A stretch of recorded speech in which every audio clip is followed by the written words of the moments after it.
하나님께서는 대홍수 심판 이후에 살아남은 노아와 그 자녀들에게 축복을 해주시면서 다시 새로운 역사를 시작하라고 격려하십니다. 오늘 그 말씀을 우리는 지난 9장 1절에서부터 보았습니다. 하나님이 노아와 그 아들들에게 복을 주시며 그들에게 이르시되 생육하고 번성하라 하여 땅에 충만하라. 땅의 모든 짐승과 공중의 모든 새와 땅에 기는 모든 것과 바다의 모든 고기가 너희를 두려워하며 너희를 무서워하리니 이들은 너희 손에 붙이었습니다. 무릇 산 동물은 너희의 식물이 될지라 채소같이 내가 이것을 다 너희에게 주노라. 그러나 고기를 그 생명되는 피채 먹지는 말지니라. 내가 반드시 너희 피 곧 너희 생명의 피를 찾으리니 짐승이면 그 짐승에게서 사람이나 사람의 형제면 그에게서 그의 생명을 찾으리라. 무릇 사람의 피를 흘리면 사람이 그 피를 흘릴 것이니 이는 하나님이 자기 형상대로 사람을 지었음이니라. 너희는 생육하고 번성하여 땅에 편면하며 그 중에서 번성하라 하셨더라. 여러분, 노아와 그 가족들은 노아의 방주에서 나왔을 때 얼마나 황당했겠습니까? 그 주변을 돌이켜보면 남는 것은 하나도 없는 폐허 그 자체였습니다.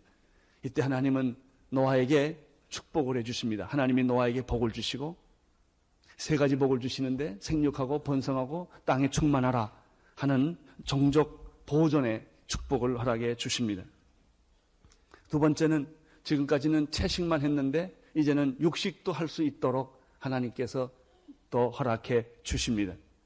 이런 육식을 통하여 생존할 수 있도록 하나님은 한 걸음 더 배려를 해 주십니다. 세 번째는 죄를 지은 인간은 피차 서로 죽이고 미워하고 살인하고 전쟁을 하기 때문에 전쟁을 하거나 살인을 할 수 없도록 그런 법적인 하나의 원칙, 법적인 하나의 틀을 만들어 주셔서 서로 피를 흘리지 않도록, 그래서 인간끼리 서로 상호 보완하며 살아갈 수 있도록 길을 만들어 주십니다.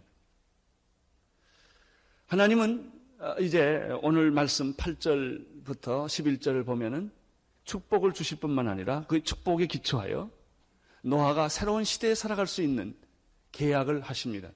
먼저 8절부터 11절까지 말씀을 함께 쭉 읽겠습니다. 시작. 하나님이 노아와 그와 함께한 아들들에게 일러 가라사대 내가 내 언약을 너희와 너희 후손과 너희와 함께한 모든 생물 곧 너희와 함께한 새와 육축과 땅의 모든 생물에게 세우리니 방주에서 나온 모든 것 곧 땅의 모든 짐승에게니라. 내가 너희와 언약을 세우리니 다시는 모든 생물을 홍수로 면하지 아니할 것이라. 땅이 침몰함 홍수가 다시 있지 아니하리라. 하나님은 새로 시작하는 노아에게 먼저 계약을 하기를 원하셨습니다. 왜 하나님은 사람과 계약을 할까요? 그 이유는 하나님은 계약하시는 하나님이시기 때문에 그렇습니다. 하나님이 인간에게 계약하는 것을 가리켜 약속, 언약이라고 말합니다. 구약, 신약이라고 말합니다. 약속입니다. 하나님은 약속에 기초해서 그의 사역을 이루어 주십니다. 하나님은 말씀하지 않고 하시는 법이 없고 약속하지 않고 이루시는 법이 없으십니다. 하나님은 구약에서 약속하시고 신약에서 성취하십니다. 또 신약에서 예수님이 말씀하시고 그 신약의 말씀은 계시록을 통하여 역사의 끝에 완성될 것입니다. 우리 하나님의 특징 중에 하나는 약속하신다고 하는 것입니다. 우리 하나님의 특징 중에 하나는 신실하다고 하는 것입니다. 그래서 하나님은 자기의 사랑하는 백성들에게도 이 약속과 신실함을 요구합니다. 하나님이 제일 싫어하는 사람은 약속을 지키지 않는 사람입니다. 신실하지 않는 사람. faith, 믿음이라고 하는 것은 신실하다고 하는 것을 의미합니다. 눈이 오나 비가 오나 어떤 환경에서도 변하지 않고 신실하게 하나님을 섬기는 사람, 감정적으로 하나님을 섬기는 것이 아니라 정말 몸과 마음과 뜻과 정성을 다하여 약속에 근거하여 믿음으로 하나님께 나아가는 자를 하나님은 기뻐하시는 것입니다. 오늘 이 성경에 보면은 8절에서 11절 사이 보면은 하나님께서 노아와 그와 함께한 아들들에게 일러 가라사대 내가 내 언약을 너희와 너희 후손과 그리고 모든 짐승들과 언약을 맺겠다라는 말씀을 합니다. 나는 나의 언약을 맺겠다. 이분이 바로 하나님이십니다. 11절을 보시면 내가 너희와 언약을 세우리니 라는 말씀이 있습니다. 이 말씀을 보면 분명히 하나님은 노아와 그 자녀들에게 어떤 계약, 어떤 약속, 어떤 보장을 하고 있다는 사실을 알게 되는 것입니다. 그 약속은 무엇이겠습니까? 하나님이 노아에게 주었던, 노아의 자녀에게 주었던 그 당시의 모든 짐승들에게 약속했던 약속은 무엇입니까? 세상은 폐허가 됐고 살 수 없는 그런 황량한 곳이 되었지만 나는 너를 지켜주겠다. 나는 너를 보호해주겠다. 나는 너에게 모든 먹을 것을 주겠다. 너의 미래를 내가 책임져 주겠다. 이런 약속을 하나님이 하시는 것입니다. 사실 약속이란 쌍방이 합의하여 서로 동의할 때 사인하고 약속이 이루어집니다. 강요에 의한 것이거나 일방적으로 하는 것은 계약이 될 수가 없습니다. 한일 합방이 그런 것들입니다. 문서상으로는 사인이 됐으나 사실 강요된 것입니다. 그것은 일방적으로 계약이 체결된 것입니다. 그러나 오늘 이 성경에 보면 놀라운 사실은 하나님이 그렇게 하신다는 사실입니다. 하나님이 노아와 계약을 하시고 약속을 하실 때 일방적으로 하셨습니다. 여러분, 사람과 사람 사이의 일방적인 계약은 잘못된 것입니다. 그러나 하나님과 인간 사이의 계약은 일방적이어야 합니다. 그것이 사랑이기 때문에 그렇습니다. 인간과 인간이 하는 계약은 언제든지 파괴될 수가 있고 배신할 수가 있어요.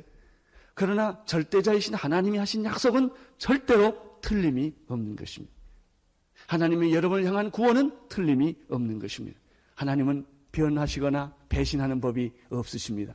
그래서 하나님은 일방적으로 하나님이 주권자로서 창조주로서 노아에게 일방적으로 축복을 약속하며 계약을 하는 것을 볼 수가 있습니다. 하나님의 계약은 완전합니다. 하나님의 계약은 분명합니다. 하나님의 계약은 변할 수가 없습니다. 하나님의 계약은 반드시 지켜지며 그것은 반드시 성취될 것입니다. 그래서 하나님의 계약은 은혜입니다. 하나님의 계약은 사랑인 것입니다. 불완전한 사람과 계약하면 그 계약은 불완전해지는 것입니다. 그러나 완전한 사람과 계약을 하면 그 계약은 완전해지는 것입니다. 이 완전한 계약은 일방적이어야 합니다. 그것은 부모가 자식에게 일방적으로 주는 사랑과 같은 것입니다. 어떤 부모도 자녀와 계약, 예를 들면 내가 공부를 잘하면 해주는, 그렇게 하지는 않습니다. 공부를 잘하건 못하건 잘났건 못났건 부모의 사랑은 일방적인 것입니다. 우리가 구원받을 만한 자격이 있건 없건, 사랑을 받을 만한 자격이 있건 없건, 하나님의 보호를 받을 만한 자격이 있건 없건 간에 하나님이 우리를 무조건적으로 절대적으로 사랑하기 때문에 일방적으로 하나님은 내가 너와 이런 약속과 계약을 하겠다고 말씀하시는 것입니다. 이러한 예는 요한복음 15장 16절에도 나타납니다. 예수님께서 제자들에게 다음과 같이 말씀하셨습니다. 너희가 나를 택한 것이 아니요 내가 너희를 택하여 세웠다는 것입니다. 내가 나를 믿는 게 아니라, 내가 하나님을 믿는 것이 아니라 내가 너로 하나님 믿게 해 주었다는 것입니다. 내가 나를 사랑한 것이 아니었다. 우리는 내가 하나님을 사랑하고 내가 하나님을 위해서 일한 것처럼 생각하지만 그렇지 않아요. 먼저 하나님이 우리를 사랑하신 거예요. 우리가 하나님이 나를 먼저 사랑했다는 사실을 내가 미처 깨닫지 못했지만은 내가 태어나기 전부터, 창세 전부터 하나님은 나를 지명하시고 나를 부르시고 나를 사랑하시고 나를 위하여 2000년 전에 이미 독생자 예수 그리스도를 십자가에 못 박히는 그 일방적인 계획을 그분이 가지고 계셨습니다. 그래서 이것을 가리켜 은혜라고 말합니다. 우리가 자격이 있어서 은혜 받는 것이 아닙니다. 가치가 있어서 은혜 받은 것이 아닙니다. 죄인임에도 불구하고 하나님은 우리를 선택하시고 우리를 사랑하여 주셨습니다. 수준이 같은 사람들끼리는 쌍방적인 합의가 필요합니다마는 수준이 전혀 다를 때는 쌍방적 합의가 이루어지지 않는 것입니다. 그것은 일방적인 축복, 일방적인 은혜, 일방적인 사랑의 계약이 바로 하나님이 우리를 향하시는 계약입니다. 여러분, 이것은 무엇을 의미합니까? 내가 그 계약을 완수하지 못했다 할지라도, 내가 부족해서 실패했다 할지라도 하나님은 실패하지 않는다는 것을 의미합니다. 나는 실패했어도 하나님은 실패하지 않습니다. 내가 믿음이 없어서 주님으로부터 멀리 떠났고 교회를 멀리 떠났다 할지라도 하나님은 여러분을 버리지 않습니다. 왜냐하면 그분은 일방적으로 우리를 계약하시고 사랑하셨기 때문에 그런 것입니다. 로마서 5장 8절에 보면은 거기에 대한 근거가 되는 말씀이 있습니다. 아직 우리가 죄인 되었을 때 그리스도께서 우리를 위하여 죽으심으로 하나님께서 우리에게 대한 자기의 사랑을 확증하셨느니라. 내가 예수를 모를 때도 하나님은 나를 사랑하셨고, 내가 예수를 거부했을 때도 하나님은 나를 기억하고 계셨습니다. 여러분, 걱정하지 마십시오. 여러분이 이렇게 예수 잘 믿고 온누리교회 잘 나오다가 어느 날 몇 달 후에 헷가닥해서 또 딴 데 갈 수도 있어요. 그래도 하나님은 여러분을 버리지 않는다는 것입니다. 끝까지 여러분을 축복해 주시고 보호해 주시고 지켜주신다는 것이 바로 일방적인 하나님의 계약입니다. 일방적인 하나님의 약속인 것입니다. 오늘 읽어주신 말씀 속에서 또 한 가지 발견하는 것은 무슨 말씀입니까? 그것은 하나님께서 노아와 그 아들들과 짐승들에게 해주신 내용이 기록되어 있습니다. 11절을 보십시오. 11절 시작. 내가 너희와 언약을 세우리니 다시는 모든 생물을 홍수로 멸하지 아니할 것이라. 땅이 침몰할 홍수가 다시 있지 아니하리라. 하나님은 노아와 일방적인 계약을 하시겠다고 말씀하셨습니다. 그 노아와 상관없이 계약을 일방적으로 하나님이 하십니다. 내가 너를 도와주겠고 내가 너를 지켜주겠고 내가 너를 건져주리라. 그러면 하나님께서 노아와 계약한 내용은 무엇입니까? 11절의 말씀인데 내가 너와 언약을 하나 세우겠는데 일방적인 언약을 내가 세우겠는데 조건 없는 언약을 내가 세워주겠는데 그것은 다시는 모든 생물이 홍수로 멸하는 일이 없을 것이다. 다시 말하면 내가 홍수의 대심판은 이제는 안 하시겠다라는 하나님의 결정입니다. 땅을 침몰할 그런 홍수는 다시 있지 아니할 것이다. 따라서 노아의 홍수 이후에 인간은 이 노아와 홍수와 같은 홍수를 경험해 본 일이 없습니다. 그것은 유일한 한 번이었기 때문에 그렇습니다. 땅이 솟아나고 바다가 솟아나고 땅이 꺼지고 하늘문이 열리고 이런 천재지변 하나님의 창조 질서의 완전한 파괴였던 것입니다. 이런 일은 다시는 없을 것이다. 우리는 이 말을 노아 입장에서 생각해 보면 조금 더 쉽게 이해할 수가 있어요. 자, 생각해 보십시오. 노아가 아들들과 짐승들과 방주에서 나왔습니다. 그가 첫 번째 목격한 세상은 폐허였습니다. 아마 노아는 이렇게 생각했을 거예요. 죄의 결과가 이렇게 무서울까? 죄의 심판이 이렇게 잔인할까? 왜? 남은 것이 하나도 없거든요. 하늘과 땅, 이 지구 전체는 물로 한 1년 동안 잠겨져 있었기 때문에 남은 것은 하나도 없는 거예요. 이때 말이죠. 노아가 그런 세상을 보면서 느끼는 감정은 무엇일까요? 두려움이겠죠. 무섭다, 두렵다 이런 생각을 아마 했을 거예요. 사방을 둘러봐도 대홍수의 흔적뿐입니다. 자, 이런 상황에서 노아가 미래에 대한 꿈을 있을까요? 별로 없었을 거예요. 미래에 대한 막막한 기막힌 절망감만이 그의 마음을 사로잡았을 거예요.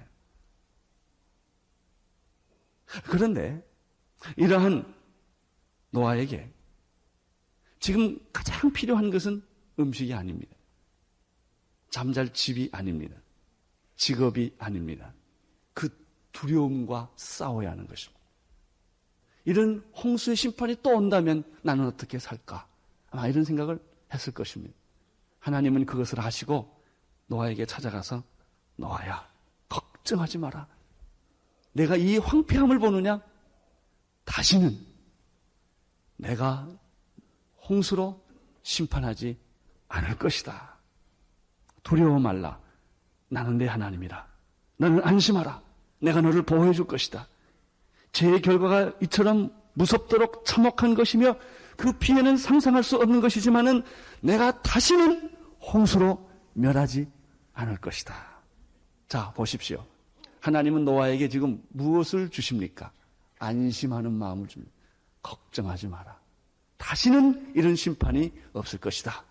이제 내일부터 너는 나가서 일을 해라. 열심히 살아라.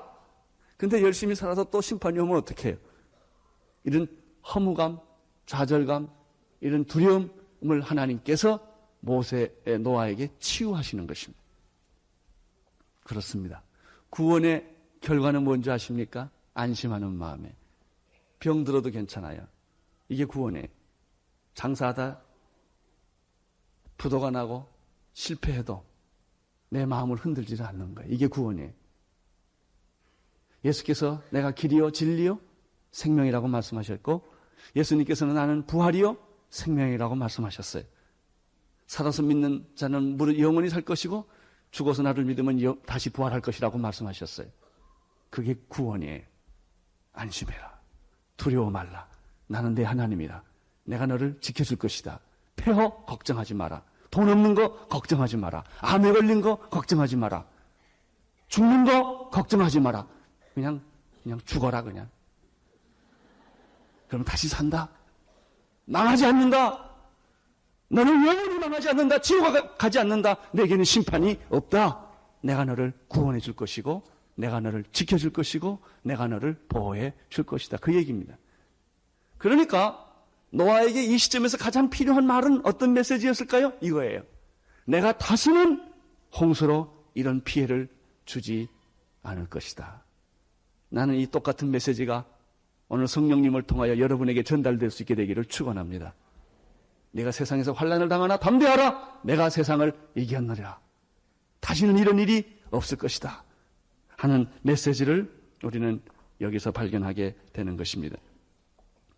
신구약 성경을 보면 구약이나 신약이나 다 마찬가지입니다만은 성경 곳곳 도처에서 하시는 말씀은 뭐냐면 놀라지 말라, 두려워 말라, 나는 내 하나님이라, 내 이름을 내 손바닥에 새겼다, 너는 내 것이다, 내가 널 지켜주겠다, 떨리는 무릎을 강하게 하여 주겠다, 내가 어디로 가든지 나 여호와가 너와 항상 함께 있겠다, 수고하고 무거운 짐을 진 자들은 다 내게로 오라, 내가 너희를 편히 쉬게 하리라. 이런 말씀이 얼마나 많이 있는지 몰라요. 저는 그 말씀을 볼 때마다 참 인간은 의심이 많은 존재구나. 하나님이 오직 했으면 이렇게 하고 또 하고 또 하고 그렇게 IQ가 낮은 사람한테 계속 얘기하듯이 우리한테 계속 이런 말을 왜 하실까? 너무나 많은 사람들이 두려움에 사로잡혔기 때문에 오늘 나는 여러분 안에 두려움이 예수 이름으로 다 사라지기를 축원합니다. 미래에 대한 불안, 두려움. 결혼하지 못한 사람들은 두려움이 있어요. 혼자 사시는 분은 두려움이 있어요. 가정생활이 어려운 사람들은 두려움이 있어요. 이러다 이혼하는 것은 아닐까. 자녀관계가 어려운 사람 두려움이 있어요. 여러분 가장 무서운 적은 두려움이에요. 진실보다 더 우리를 혼돈케 하는 것은 두려움이에요. 나는 오늘 예수의 이름으로 여러분 안에 찾아온 안개와 같이 여러분의 영혼을 뒤덮고 있는 이 두려움의 늪에서 벗어나기를 축원하는 것입니다. 두려움에 쌓여있는 노아에게 걱정하지 말라. 나는 너와 계약을 하겠다. 약속을 하겠다. 다시는 내가 물로 이 세상을 심판하지 않을 것이다. 나는 몇 가지 성경 구절을 대표적인 말씀을 여러분에게 드리고 싶습니다. 여호수아 1장 9절을 보면 내가 내게 명한 것이 아니냐. 마음을 강하게 하고 담대히 하라. 두려워 말며 놀라지 말라. 내가 어디로 가든지 네 하나님 여호와가 너와 함께 하느니라. 오늘 이 말씀을 받으십시오. 그리고 여러분 직업의 문제이건 여러분의 사명의 문제이건 건강의 문제이건 가정의 문제이건 모든 두려움에서부터 벗어나기를 축원합니다. 하나님이 말씀하십니다. 내가 어디로 가든지 나는 내 편이다. 너와 함께 있을 것이다. 이사야 41장 10절 고전적인 말씀이죠. 두려워 말라. 내가 너와 함께 함이니라. 놀라지 말라. 나는 내 하나님이 됨이니라. 내가 너를 굳세게 하리라. 참으로 너를 도와주리라. 참으로 나의 의로운 오른손으로 너를 붙들어 주리라. 이 말씀을 믿으십시오. 내 것으로 만드십시오. 하나님은 여러분과 함께 계시며 요동치 않고 흔들리지 않는 믿음을 여러분에게 주셔서 승리하게 하실 것입니다. 우리가 잘 아는 말씀 요한복음 14장 1절 너희는 마음에 근심하지 말라. 하나님을 믿으니 또 나를 믿으라. 18절 내가 너희를 고아와 같이 버려두지 아니하고 너희에게로 오리라. 하나님은 여러분을 고아처럼 버려두지 않는다고 약속하십니다. 요한복음 14장 27절 평안을 너희에게 끼치노니 곧 나의 평안을 너희에게 주노라. 내가 너희에게 주는 것은 세상이 주는 것과 같지 아니하니라. 할렐루야. 두려움이란 하나님에게는 없는 단어입니다. 하나님을 믿는 사람들에게도 두려움은 관계가 없는 말입니다. 두려움은 누가 상관하는 말입니까? 사탄이 상관하는 말입니다. 두려움과 염려와 절망이라는 단어는 사탄이 뿌린 씨앗이라는 사실을 기억하십시오. 요한일서 4장 18절에 사랑 안에 두려움이 없고 온전한 사랑이 두려움을 내어 쫓나니 두려움에는 형벌이 있습니다. 당신이 왜 두려워하고 왜 무서워하고 왜 절망하는가? 형벌이 있기 때문에 그런 거예요. 사탄이 당신의 믿음에 스며들어와서 여러분의 믿음을 다 파괴시켰기 때문에 두려움이 있는 거예요. 오늘 나는 여러분들이 두려움에서부터 자유하시기를 축원합니다. 믿음과 확신을 가지시기를 축원합니다. 내일에 대한 꿈과 밝은 환상과 비전이 있게 되시기를 축원하는 것입니다. 장사하는 사람들도요, 내 장사가 잘 될 것 같아 이런 생각이 있어야 돼요. 이거 안 되면 어쩌시 하고 불안하면 안 되는 거예요. 그거는 만사가 다 그렇습니다. 여러분, 현실이 오기 전에 믿음이 내 마음에서 먼저 오는 거예요. 믿음은 바라는 것들의 실상이요 보이지 않는 것들의 증거예요. 승리는 저쪽에서 일어나는 것이 아니라 내 마음 가슴 속에서부터 이미 승리는 일어나고 있는 것입니다. 하나님은 내 기도를 응답해 주실 거라는 믿음을 갖게 되시기를 바랍니다. 여러분이 하고 있는 모든 일들 속에 하나님의 영광이 나타난다는 이 믿음이 여러분 안에 생기기를 축원하는 것입니다. 믿음은 내 안에 있는 거예요. 믿음은 눈에 보이지 않는 현실을 이기는 거예요.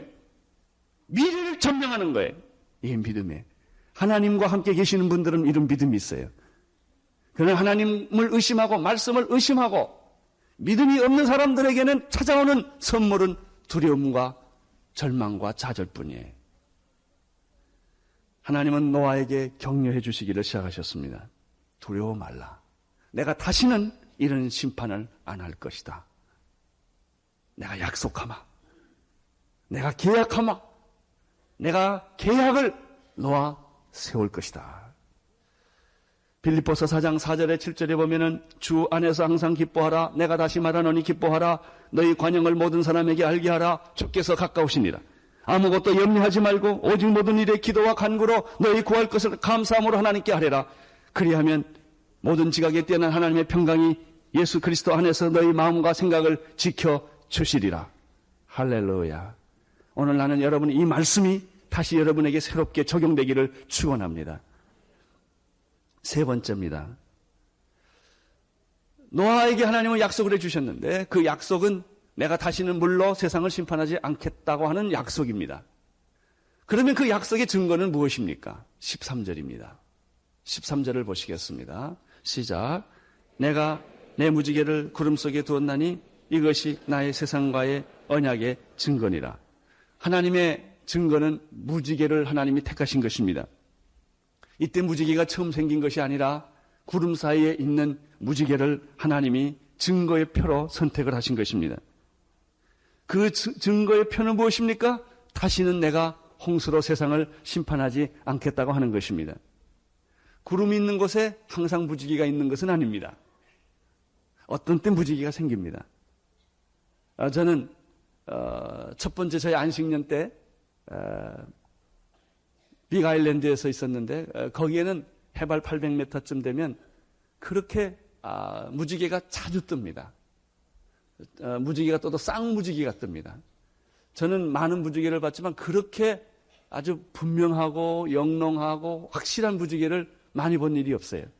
어떤 때는 차를 타고 가면 그 도시 전체, 그 마을 전체 무지개가 있으면 그 무지개 사이로 차를 몰고 갑니다.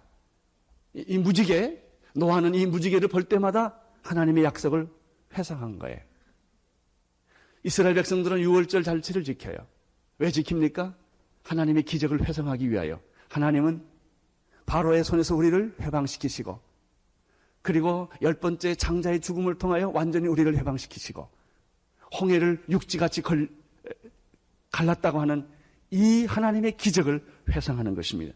여러분 믿음이 식을 때, 여러분 첫 번 예수 믿을 때 그 기적을 회상하십시오. 믿음이 회복되는 것입니다. 이스라엘 백성들은 6월절 잔치를 통하여 그들의 믿음을 회복한 것입니다. 하나님의 기적을 회상한 것입니다. 노아는 가끔 뜨는 무지개를 볼 때마다 하나님의 약속을 회상하는 거예요. 왜? 인간은 자꾸 약속을 잃어버리기 때문에. 하나님은 약속을 배신한 적은 없지만 인간, 죄인은 자꾸 약속을 잃어버리는 거예요. 약속을 믿지 않는 거예요. 그래서 하나님은 무지개를 통하여 내가 다시는 너를 심판하지 물로 않겠다. 안심하라. 두려워하지 말라. 내가 너를 도와주겠다. 내가 너에게 축복을 주겠다. 먹을 것을 주겠다. 생전 여러분들에게 번성하고 땅에 충만하도록, 생육하고 번성하고 땅에 충만하도록 이런 생육의 축복을 너에게 주겠다. 짐승이 너를 해하지 못하게 만들어주겠다. 인간들끼리 서로 싸우지 않도록 내가 만들어주겠다. 그래서 너는 다시 시작하라 하는 것이 노아에게 하나님이 주시는 약속이었습니다. 14절, 15절을 보십시오. 시작. 내가 구름으로 땅을 덮을 때 모든 생물 사이에 내 언약을 기억하리니 다시는 물이 모든 혈기에 있는 자를 멸하는 홍수가 되지 아니할지라. 13절에서도 그렇게 말씀하셨지만은 14절에 보면은 내가 구름으로 땅을 덮을 때 무지개가 구름 속에 나타나게 된다. 15절 내가 나와 너희와 및 혈기 있는 모든 생물들 사이에 내 언약을 하나님이 기억하리니 다시는 물이 모든 혈기 있는 자를 멸하는 홍수가 되지 아니할지라. 여러분, 하나님은 이 무지개의 약속을 지금 계속하는 것입니다. 죄에 대한 두려움, 심판에 대한 두려움, 미래에 대한 두려움이 끊임없이 우리를 괴롭히고 미래를 향해 가지 못하도록 방해합니다. 그러나 하나님은 노아와 그 가족들을 다시 한번 무지개를 보여줌으로써 용기를 주는 것입니다. 미래는 미지의 장입니다. 아무 누구도 가보지 않는 장소입니다. 그러나 믿음 있는 사람들은 미래를 갑니다. 미래는 이미 나의 것입니다. 내 마음속에서 미래에 이루어질 축복이 이미 성취되어 있는 것입니다. 하나님은 노아에게 자꾸 격려하십니다. 절망하고 힘들 때마다 무지개를 보여줍니다. 나는 약속을 반드시 지킨다. 걱정하지 마라. 두려워하지 말라. 그 길을 계속 가라. 오늘 하나님은 예수 그리스도 안에서 똑같이 여러분에게 그런 격려를 해주실 줄로 믿습니다. 혹시 이 자리에 병이 들어서 의사나 약의 힘으로 고칠 수 없는 그런 병이 계신 분들 두려워하지 마십시오. 하나님은 여러분에게 무지개를 보여주면서 계속 격려합니다. 내가 아프지만 그냥 가라. 내가 고통스럽지만 그 길을 계속 가라. 내가 다 나서 하나님께 영 돌리는 것이 아니다. 아픈 중에 영광을 돌려라. 내가 사업에 다 실패했다 할지라도 두려워하지 말라. 천사람 만사람이 내 곁을 떠났다 할지라도 두려워하지 말라. 내가 하나님을 믿는 것이 바른 길이라면 그 길을 계속 가라. 내가 너를 도와주리라. 내가 너를 지켜주리라. 미래는 내 것이다. 이렇게 지금 약속을 하시며 격려를 하시는 것입니다. 16절을 보십시오. 시작. 무지개가 구름 사이에 있으리니 내가 보고 나 하나님과 땅에 무릇 혈기 있는 모든 생물 사이에 세운 언약의 증거가 이것이라 하셨더라. 16절에도 무지개 얘기가 또 나옵니다. 내가 무지개를 구름 사이에 줄 것이다. 내가 무지개를 보면 나 하나님과 너희와 계약한 이 사실을 잊지 말고 회복해라. 반드시 이루어질 것이다. 반드시 이루어질 것이다. 그것을 믿는 것이 믿음이다. 여러분, 오늘 여러분들이 이 말씀을 적용하십시오. 여러분이 자녀들의 문제나 부부관계의 문제나 가정의 문제나 직장의 문제나 어떤 문제가 있다 할지라도 두려워하지 마십시오. 나는 약속하는 하나님이라.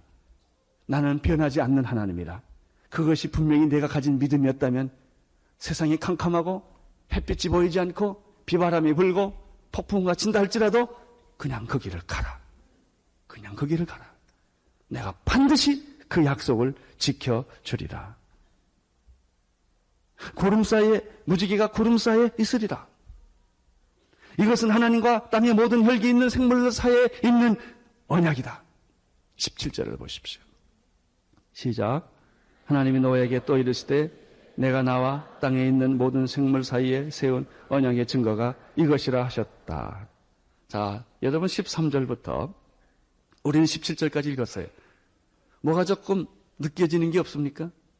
왜 하나님이 이렇게 매절마다 이 증거, 이 약속에 대한 증거에 대한 얘기를 이렇게 반복적으로 할까요? 한 번 하셨으면 우리가 다 알아듣는데 왜 이렇게 종이를 낭비하셨을까요? 꼭 이 말씀을 들어보면 내가 어린애나 IQ 낮은 사람처럼 취급하시는 것 같아요. 내가 무지개를 약속으로 주리라. 구름 사이에 무지개를 줄 것이다. 이것은 너와 나 사이의 약속이다. 다시는 내가 홍수로 너를 멸하지 않겠다. 너는 어렵고 힘들 때마다 내가 무지개를 보여줄 것이다. 그때마다 너는 무지개를 보고 내 약속을 회복해라. 기억하라. 왜 이 이야기를 이렇게 반복해서 많이 할까요? 그 대답은 간단합니다. 그것은 이 무지개가 신약에 와서는 십자가이기 때문에 그렇습니다. 십자가를 바라보아라. 내가 십자가를 바라보면 사탄의 두려움에서부터 자유하게 될 것이다. 십자가를 바라보면 죄의 죄책감에서부터 자유하게 될 것이다. 절망감에서부터 너는 해방을 받게 될 것입니다. 예수 그리스도의 보혈의 피를 의지해라. 여러분, 지금 신약시대에 와서 무지개를 본들 무슨 일이 있겠어요? 무지개를 본들 우리 마음에 평안을 주겠어요? 노아는 그랬어요. 그러나 약속이 이루어진, 예수 그리스도로 말미암아 하나님의 약속이 이루어진 오늘 우리들에게는 구약의 제사가 필요 없어요. 예수 그리스도께서 단번에 영원한 속죄를 이루어 그가 화목 제물이 되셨기 때문에 이제는 다시 제물을 드릴 필요가 없고 누구든지 예수 그리스도를 믿음으로 나아가는 자들에게는 하나님의 자녀가 되는 권세를 주시는 것처럼 누구든지 예수 그리스도 십자가를 바라보는 사람에게는 모든 죄의 용서함을 주실 뿐만 아니라 사탄의 모든 공격에서부터 두려움으로부터 절망과 좌절로부터 너를 내가 건져내 줄 것이다. 이것이 바로 십자가입니다. 여기 무지개가 증거가 되었다라는 말을 반복합니다. 무지개는 증거다. 내가 너와 약속한 증거다. 증거다. 증거다라는 말을 합니다. 증거라는 게 뭐예요? 신약에 오면 그것이 바로 십자가예요. 십자가가 우리의 구원의 증거예요. 보혈의 피가 구원의 증거예요. 여러분, 예수님을 믿으십시오. 십자가를 신뢰하십시오. 보혈의 피를 믿으십시오. 여러분 안에 찾아온 모든 두려움이 오늘 끝을 낼 것입니다. 모든 절망이 다 떠나가게 될 것입니다. 노아는 무지개를 바라보면서 이 믿음을 가졌고 위로를 받았어요. 오늘 우리 시대의 사람들은 예수 그리스도의 십자가를 바라봄으로 말미암아 이런 놀라운 영적인 은혜와 체험을 갖게 될 줄로 믿습니다. 요한일서 5장 5절에서 8절에 보면 여기에 상관된 말씀이 나옵니다. 예수님께서 하나님의 아들이심을 믿는 자가 아니면 세상을 이기는 자가 누구냐? 예수 그리스도께서 하나님의 아들이심을 믿는 자가 아니면 세상을 이길 수 있는 사람이 누구냐? 우리가 세상을 이길 수 있는 믿음은 예수 그리스도를 바라보기 때문에 그런 것입니다. 이는 물과 피로 임재하신 자니 곧 예수 그리스도시라. 물로만 아니요 물과 피로 임하셨고 증거하시는 이가 성령이시니 성령은 진리의 영이라 그래. 증거라는 말이 나와요. 증거하는 이가 셋이 있으니 성령과 물과 피라. 또한 이 셋이 합하여 하나이니라. 그렇습니다. 이 무지개라는 말보다 더 중요한 말은 증거라는 말입니다. 이 약속에 대한 증거다. 계약에 대한 증거가 있다는 것. 여러분, 우리 구원에 대한 계약에, 우리 구원에 대한 증거가 무엇입니까? 십자가입니다. 바로 그것이 성령의 역사입니다. 그것이 말씀의 역사인 것입니다. 여러분, 예수님을 바라보십시오. 여러분을 위하여 십자가에 피 흘려 돌아가신 예수님을 바라보십시오. 그분이 오늘 여러분의 수고하고 무거운 짐을 다 내려놓게 할 것이며 죽음에 대한 공포를 지나가게 할 것이며 내 인생의 미래에 대한 불확실성을 확실하게 만들어줄 줄로 믿습니다. 그분이 예수 그리스도.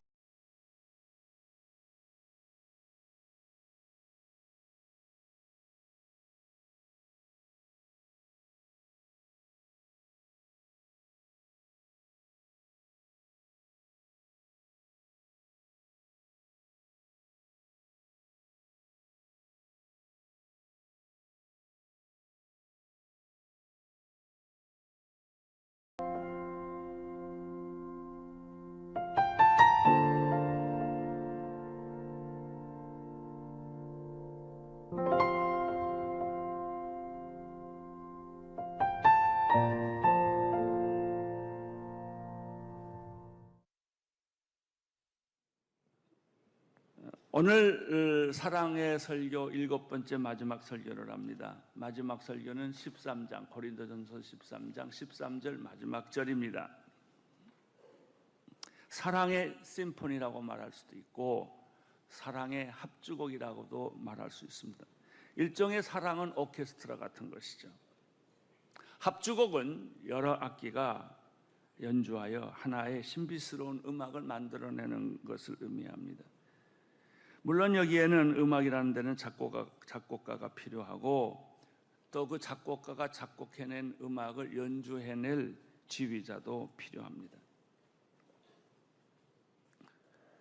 오늘 마지막 결론, 또 사랑의 결론, 마지막 말씀은 이 사랑의 합주곡과 같은 아름다운 음악을 연주하는 것인데 그것을 우리가 한번 들어보겠습니다.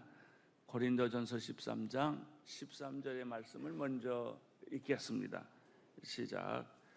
그러므로 믿음과 소망과 사랑 이 세 가지는 언제까지나 남아있을 것인데 이 가운데 가장 위대한 것은 사랑입니다. 이 합주곡에서 필요한 악기가 세 개가 있습니다. 믿음과 소망과 사랑이라는 것입니다. 이 세 가지는 한 가지도 빼서도 안 되고 불협화음이 일어나도 안 됩니다. 믿음과 소망, 사랑 이 세 가지는 언제까지나 있을 것인데를 그냥 읽으면 안 됩니다. 이것은 마치 어떤 관계냐면 성부와 성자와 성령이 하나인 것처럼 삼위일체적 관계를 갖습니다. 하나예요. 그냥 믿음과 소망과 사랑 이 세 가지는 항상 있을 것인데 그 중에서 이런 사랑이라 그리고 넘어가지 마세요. 믿음의 연주를 들으셔야 되고 희망의 연주를 들으셔야 되고 사랑의 연주를 들으셔야 돼요. 이 세 가지는 절묘하게 음악을 만들어냅니다. 그 중에 제일 중요한 역할을 하는 것이 사랑이라는 거예요. 우리가 성부와 성자와 성령 삼위일체를 이야기할 때 성부 하나님, 성자 하나님, 성령 하나님 앞서거나 뒤서거나 하는 것이 없이 이 세 가지가 신비스럽게 다 하나라는 거예요. 하나님이 아들이고 아들이 성령이고 성령이 하나님이고 이렇게 돼 있죠. 믿음과 소망과 사랑이 그렇습니다. 사랑은 성부 역할을 하고 믿음은 성자 역할을 하고 성령은 사랑 역할을 희망 역할을 합니다. 먼저 성경을 좀 읽어보겠습니다. 요한일서 4장 7절 8절 시작. 사랑하는 여러분, 우리가 서로 사랑합시다. 사랑은 하나님께서 난 것이기 때문에 사람 누구나 다 하나님께로부터 났고 하나님을 압니다. 사랑하지 않는 사람은 하나님을 알지 못합니다. 하나님은 사랑이시기 때문입니다. 사랑과 하나님과 이렇게 긴밀하게 연결되어 있어요. 히브리서 12장 2절을 읽겠습니다. 시작. 믿음의 창시자요 완성자이신 예수를 바라봅시다. 그는 자기 앞에 놓여있는 기쁨을 위하여 부끄러움을 개의치 않으시고 십자가를 치셨습니다. 그래서 그는 하나님 보좌 오른편에 앉게 계십니다. 믿음은 예수 그리스도와 연결되어 있습니다. 믿음의 창시자요 완성자이신 예수를 바라보라 이렇게 되어 있습니다. 예수님을 바라보면 믿음이 나옵니다. 산을 옮길 만한 믿음이 나옵니다. 예수님을 바라보면 죽은 자가 살아나는 믿음이 나옵니다. 예수님과 믿음과 연관되어 있고 하나님은 사랑이세요. 하나님으로부터 사랑이 나온 거예요. 이 사랑은 하나님과 관계되어 있어요. 희망은 성령님과 관계되어 있어요. 로마서 15장 13절 시작. 이제 소망의 하나님께서 여러분의 믿음 생활 가운데 모든 기쁨과 평강을 충만하게 하셔서 무엇으로? 성령의 능력으로 소망이 흘러넘치 빕니다. 이 소망에 관한 성경 구절을 찾아 읽어보면 전부 이 성령과 희망과 연관되어 있어요. 그렇다면 이 믿음과 소망과 사랑이 이렇게 삼위일체적으로 서로 도와주고 격려하고 영향력을 주고 이렇게 하나가 됐는데, 이제 하나씩 좀 그 축복을 찾아보겠습니다. 첫째, 믿음의 축복입니다. 믿음은 히브리서 11장 1절에 나오는 대로 바라는 것들의 실체이며 보지 못하는 것의 증거입니다. 한번 읽어주십시오. 믿음은 바라는 것들의 실체며 보지 못하는 것들의 증거입니다. 믿음은 불가능을 가능하게 하고 없는 것을 있게 하고 안 보이는 것을 보게 하고 죽은 자를 살리는 능력이 있습니다. 믿음의 세계는 이성과 합리성의 세계와는 다릅니다. 예수 안 믿는 사람, 하나님 안 믿는 사람뿐만 아니라 세상 모든 사람들이 살아가는 기준이 뭐예요? 합리성이에요. 상식이에요. 이성이에요. 믿음이 기준이 아니고 합리성이 기준이에요. 합리성의 세계는 우리가 사는 기준을 만들어 주는데, 누군가 합리성을 부인하면, 이성을 부인하면, 예를 들면 하나 더하기 하나는 둘이다 이렇게 잘 믿고 살아요. 세계는 우리를 이해시키고 우리를 움직이게 하는 그런 능력은 있지만 아주 중요한 것이 있어요. 기적은 없어요. 합리성의 세계에 기적이 있다면 합리성이 아니죠. 이성의 세계에 기적이 있다면, 초자연적인 세계가 있다고 생각한다면 그건 믿음이지 이성이 아니에요. 그래서 누군가 이성을 거부하면, 설교도 그래요. 이성적으로 설교 안 하면 아주 막 얼굴 찡그리고 싫어해요. 왜 저런 엉뚱한 설교를 하나. 오병이 의의 기적, 보리떡 5개, 물고기 2마리로 5,000명을 먹였다 그러면 에이 그래. 왜? 이성으로 모든 걸 판단하니까, 합리성으로 모든 것을 판단하니까. 여러분, 우리가 이성과 합리성으로 살지만 실제로 우리가 부딪히는 건 뭐예요? 불가능해요. 죽을 병에 걸렸어요. 내 아들이, 내 아내가 암에 걸렸어. 어떡하시겠어요? 이성으로 이성한테 빌어봤자 그 해결해요? 안 합니다. 인생의 위기가 닥쳤는데 이성과 합리성에다가 여러분 공을 들인다고 해서 뭐 그게 해결해 줘요? 아니에요. 우리가 보통 사람들이 살아갈 때는 이성과 합리성으로 살아가지만은 인생의 위기 앞에 부딪혔을 때, 폭풍 앞에 부딪혔을 때, 인생의 죽음 앞에 부딪혔을 때, 절망 앞에 부딪혔을 때, 망했을 때 우리는 이성과 합리성한테 빌지 않아요. 그건 잊어버려요, 그 순간에는. 그리고 믿음의 세계로 들어오는 거예요. 그러면 믿음의 세계에 좀 일찍 들어왔더라면 그렇게 망하지 않고 병들지 않고 위기에 부딪히지 않고 늘 믿음의 세계와 교류를 하고 기도를 하고 그분을 찾았더라면 내가 이렇게 당황하고 불안해하지 않단 말이죠. 얼마나 많은 현대인이 불안해서 잠을 못 잡니까? 그러나 이성이 이 문제를 해결해 줍니까? 합리성이 이 문제를 해결해 줍니까? 합리성은 약을 먹으라고 그러는 거죠. 그럼 약 먹고 해결돼요? 안 돼요. 어느 정도는 되죠. 어느 정도는 되지만 궁극적인 문제, 그럼 죽음 이후의 문제는 해결하는가? 못해요. 우리는 살다가 언젠가는 죽는데 죽음 이후에 대해서는 누가 얘기해 주는가? 누가 답을 주는가? 못해요. 만약에 이성만 붙들고 간 사람은요, 죽을 때 이성 붙잡고 가야 돼요. 그래서 필요한 것이 뭡니까? 이성이 아닌 초자연적인 세계, 믿음의 세계에 우리를 의탁하는 것이죠.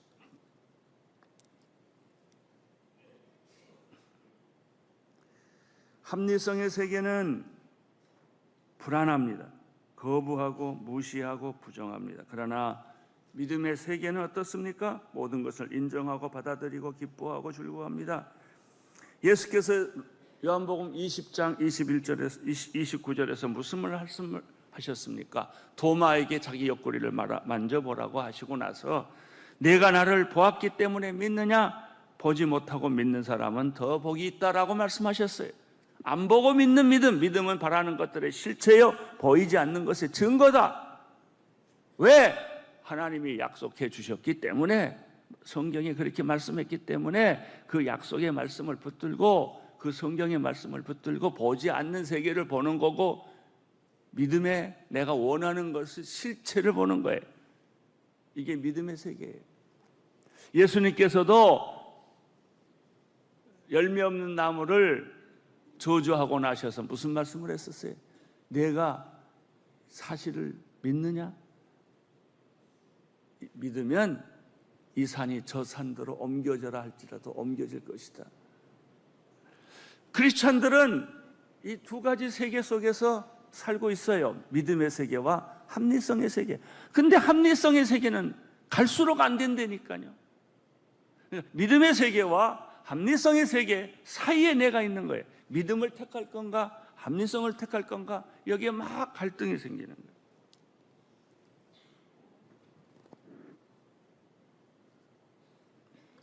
두 번째, 첫째는 믿음은 바라는 것들의 실상이요, 보이지 않는 것의 증거다. 두 번째입니다. 두 번째, 믿음의 세계의 축복.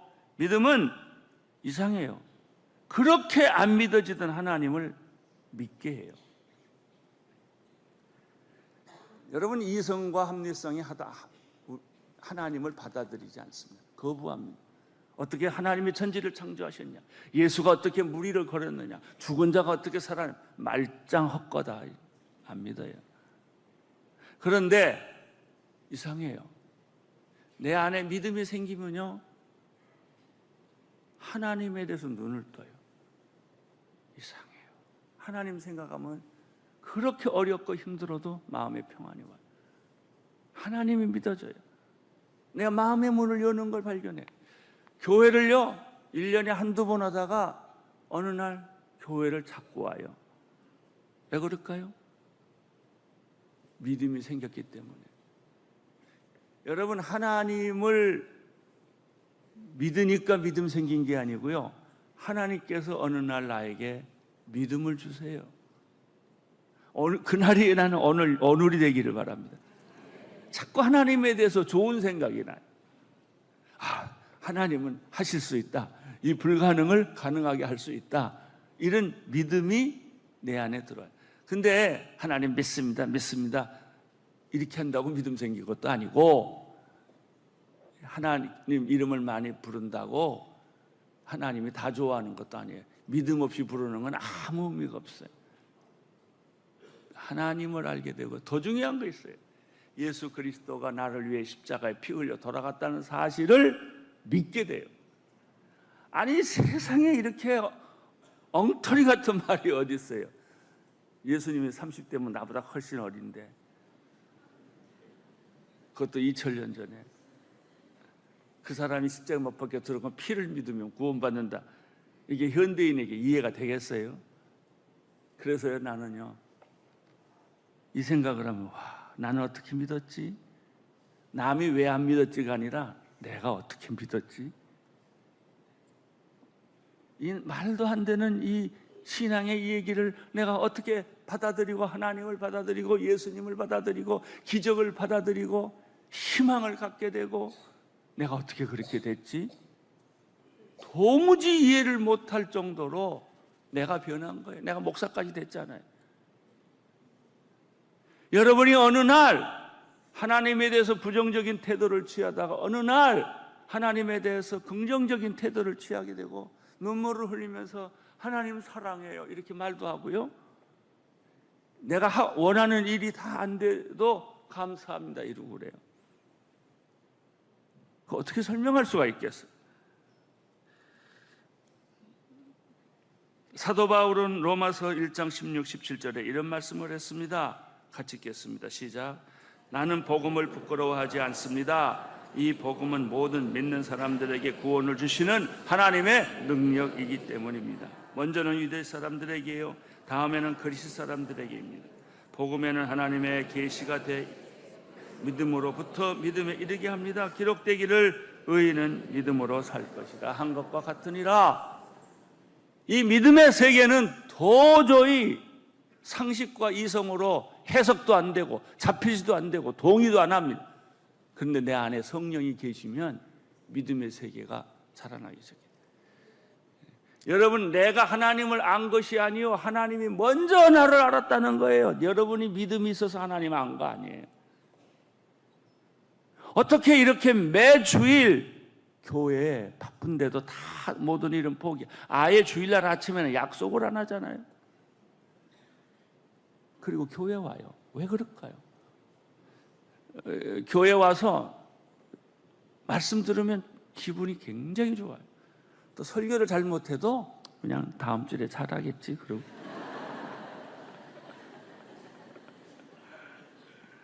오늘 설교 못 들어서 기분 나쁘다, 오늘은 손해 닿지 않고 그리고 가는 게 아니고요, 다음 주일은 잘하시겠지,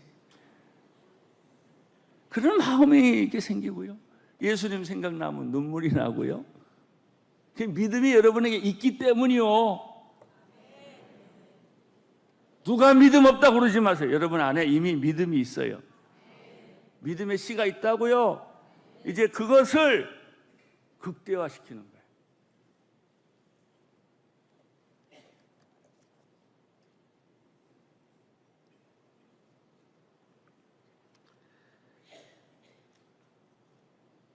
두 번째, 희망에 대해서 이야기를 좀 해보겠습니다. 희망은 미래를 여는 문이요, 절망을 절망시키게 하는 능력입니다. 희망이란 사람들이 쓰는 말로는 꿈과 이상이라고 말하죠. 성경적으로 말하면 이 희망은 비밀이에요. 두 가지. 그래서 희망은 비밀이다, 희망은 약속이다, 성경적 표현. 골로새서 1장 27절 같이 읽겠습니다. 시작. 하나님께서는 이 비밀의 영광이 얼마나 풍성한지 성도들에게 알리고자 하셨습니다. 이 비밀은 여러분 안에 계시는 그리스도 곧 영광의 소망. 비밀이 있다는 거예요. 이 비밀, 여러분 다 이렇게 들춰진 거는 비밀이 아니죠. 비밀은 개봉 안 된 거예요. 그래서 미래적 의미가 있고요, 비밀의 내용이 희망을 만드는 거예요. 사람이 말이죠, 좀 비밀이 있어야 신비스러운 거예요. 다 발칵 다 뒤집어 놓으면 아무 재미가 없어요. 늘 이 크리스천들에게는 영원한 비밀을 가지고 있어요. 그 비밀이 뭐냐고요? 예수 그리스도예요. 여러분은 예수 그리스도를 압니다. 그러나 다 안 거 아니에요. 예수 그리스도는 영원히 알아가는 거예요. 그래서 비밀이에요. 예수 그리스도는 영광의 소망이에요. 이 희망은 영혼의 닻이라고 표현한 적이 있어요. 히브리서에. 안전하고 튼튼하게 묶어놓은 영혼의 닭과 같아서 희망에다가 믿음을 걸면 안 흔들려요. 히브리서 6장 19절 읽어주세요. 시작. 우리가 가진 이 소망은 안전하고 확실한 영혼의 닷과 같아서 휘장 안에 들어가게 합니다. 그리스도인들은 하늘에 쌓아둔 소망을 가진 자들입니다. 그리스도인들은 복된 소망을 기다리는 자들입니다.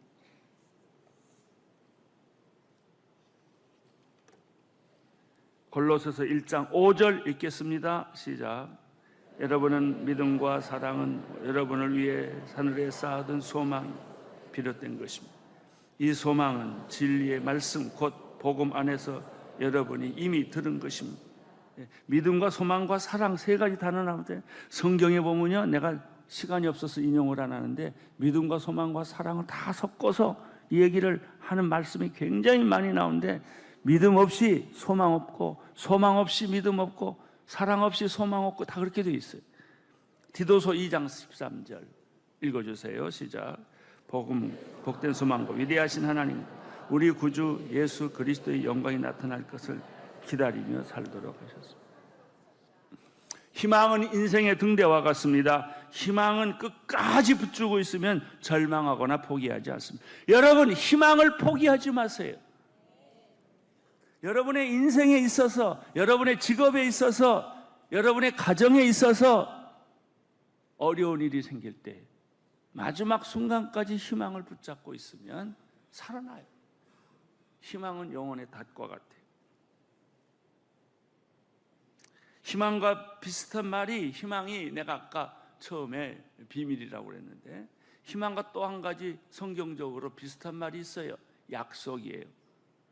약속이라는 말은 성경에 수없이 우리를 향해 씌어져 있어요.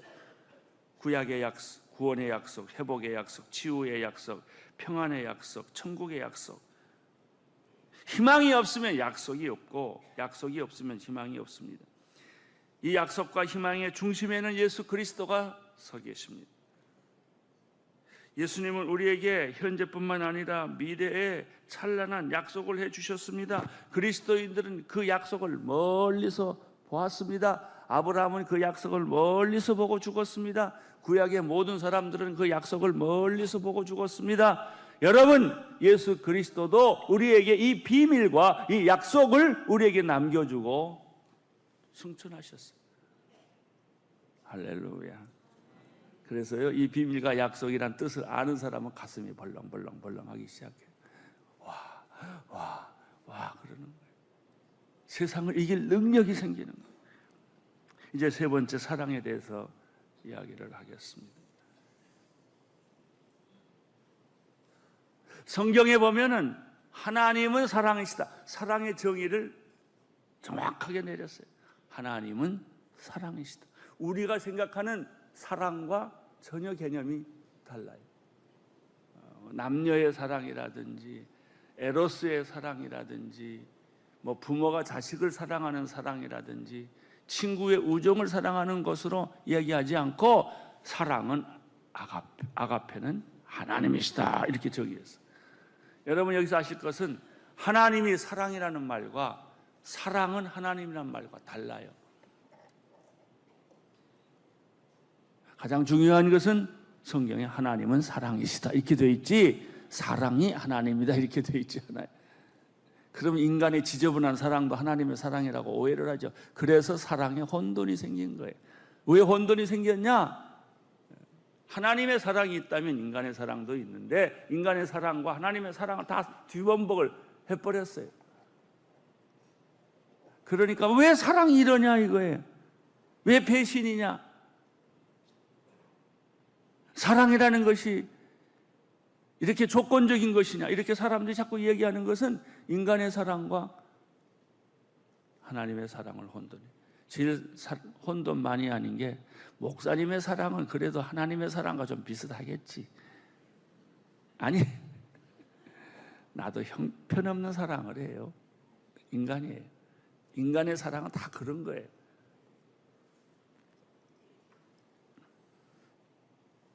하나님의 사랑은 영원합니다. 하나님의 사랑은 조건이 없습니다. 하나님의 사랑은 헌신적이고 희생적입니다. 하나님의 사랑은 변함이 없고 신실합니다. 진짜합니다.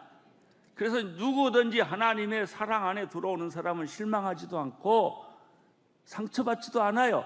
여러분이 상처받는 것은 다 인간의 사랑 때문에. 목사의 사랑은 좀 괜찮겠지, 가보니까 실망해. 실망하는 게 당연하죠. 장로님의 사랑은 좀 괜찮을까? 아니에요. 인간의 사랑은 누구를 막론하고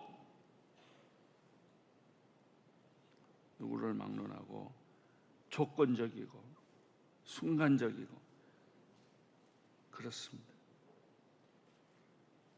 인간의 사랑은 자기 중심적이고 이기적입니다. 인간의 사랑은 배신적이고, 사랑과 배신, 이게 드라마의 영원한 주제 아니에요? 그거 가지고 또 드라마 만들면 성공해요. 사랑과 전쟁 다 똑같은 소리죠.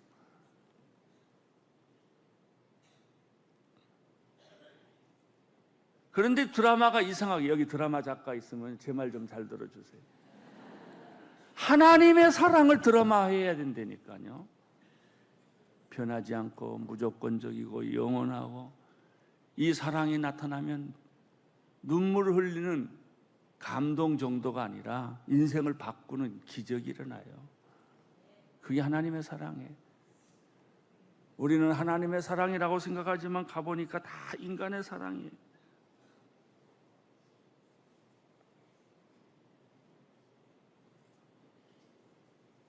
인간의 사랑의 표현은 감정적이에요. 그래서 변화가 많고 날씨와 같아요. 반면에 하나님의 사랑은 표현 어떻습니까? 감정적이지 않아요. 의지적이에요. 하나님은 죄 많은 인간을 사랑하기로 결정했는데, 결정했어요. 그러니까 기분 나빠도 사랑하시고 우리가 잘못해도 사랑해요. 사랑은 의지니까. 부부 사랑도요, 감정으로 하면 이혼합니다. 의지로 해야 돼요. 나는 저 사람을 사랑하기로 결정했다. 내 의지로 저 사람이 어떤 말을 하든 어떤 실수를 하든 나는 용서하고 받아들이기로 했다. 사랑은 모든 것을 덮고, 사랑은 모든 것을 믿고, 사랑은 모든 것을 희망한다는 거예요.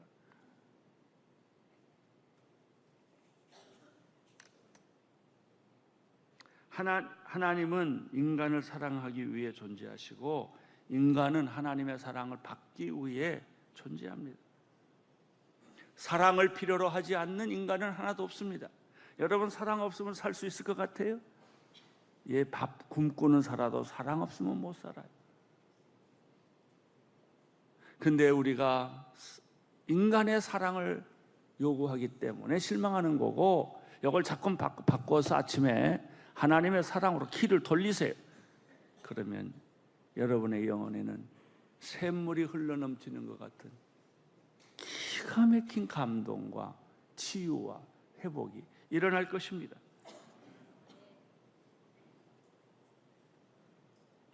사랑이 없는 나무는 물 없는 나무와 같아요. 사랑이 없는 인생은 물 없는 사막과 같아요. 나무 없는 산과 같고 지붕 없는 집과 같아요. 하나님의 사랑은 모든 것을 용납하고 용서하고 실수와 허물까지 받아들이는, 죄까지 용납하는 사랑입니다. 그러나 인간의 사랑은 그렇지 않습니다. 인간의 사랑은 모든 것을 거부하고 잘한 것, 아름다운 것, 의로운 것까지 다 거부해요. 대부분의 많은 사람들은 사랑을 생각해요. 그러나 예수님의 사랑은 사랑을 실천해요. 예수님의 사랑은 예수님의 삶의 기록이고, 예수님의 사랑은 예수님의 언어의 기록입니다. 여러분, 진정으로 배신당하고 싶지 않습니까? 후회하고 싶지 않습니까? 정말 사랑을 받고 싶습니까? 예수님의 생각, 예수님의 마음을 품으세요. 예수님의 사랑을 받아들이세요. 그러면 축복이 옵니다. 지금까지 우리는 고린도전서 13장 4절 8절에서 사랑의 성품 15가지를 공부했습니다. 사랑은 오래 참고, 사랑은 친절하며, 시기하지 않으며, 자랑하지 않으며, 교만하지 않는다. 5가지. 사랑은 무례치 아니며, 자기 유익을 굳지 않으며, 성내지 않으며, 원한을 품지 않으며, 불의를 기뻐하지 않고 진리와 함께 기뻐한다. 5가지. 마지막으로 사랑은 모든 것을 덮어주고, 모든 것을 믿으며, 모든 것을 바라고, 모든 것을 견디고, 사랑은 결코 없어지지 않는다. 5가지. 이제 마지막으로 우리는 믿음, 소망, 사랑, 이 3가지는 언제까지나 남아있을 것인데, 그 중에 제일은 사랑이다. 위대한 것은 사랑이다. 여기서 언제까지 남아있다는 말은 무엇일까요? 한 가지도 빠져서는 안 된다, 그 말이에요. 서로가 서로에게 힘을 주고 격려하고 축복하고 있다는 것이죠.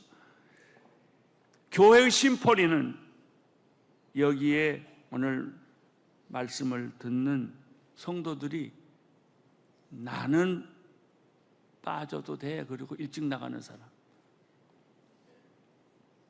나 정도야 뭐 날 다 무시하는데, 나를 별로로 생각하는데, 그리고 빠져버리면 믿음, 소망, 사랑 이 세 가지는 있어야 사랑의 위대성이 나와요. 빠지지 마세요. 이빨 빠진 자국이에요. 여러분 없으면 안 돼요. 한번 다 해보세요. 나는 소중하다. 빠져서는 안 된다. 꼭 자리 빠지라 이런 뜻 아니에요. 하나님 나라의 자리에 빠지지 말라는 거예요. 여러분은 중요한 사람이에요. 꼭 필요한 사람. 사람들이 보기에는 필요하지 않아 보이고 내가 봐도 별 볼 일 없어도 하나님 보실 때는 굉장히 중요한 사람들이에요. 믿음, 소망, 사랑 이 세 가지는 빠지면 안 돼요. 그게 구성이 안 돼요. 믿음이 빠지든 희망이 빠지든 사랑이 빠지면 안 돼요. 이 말은 또 이렇게 말할 수 있어요. 사랑이 가장 위대하다는 것은 믿음 위에 사랑을 세워라. 희망 위에 사랑을 세워라. 사랑 위에 사랑을 세워라. 여러분에게 하나님의 축복이 흘러 넘치기를 축원합니다. 할렐루야. 여러분은 소중한 사람입니다. 기도하겠습니다. 하나님 아버지, 여기 앉아있는 소중한 사람들, 빠져서는 안 되는 사람들, 믿음, 소망, 사랑 중에 하나도 빠지면 안 되듯이 주여, 우리가 하나님 나라에서 그런 사람들이 되게 하여 주옵소서. 예수님 이름으로 기도드립니다.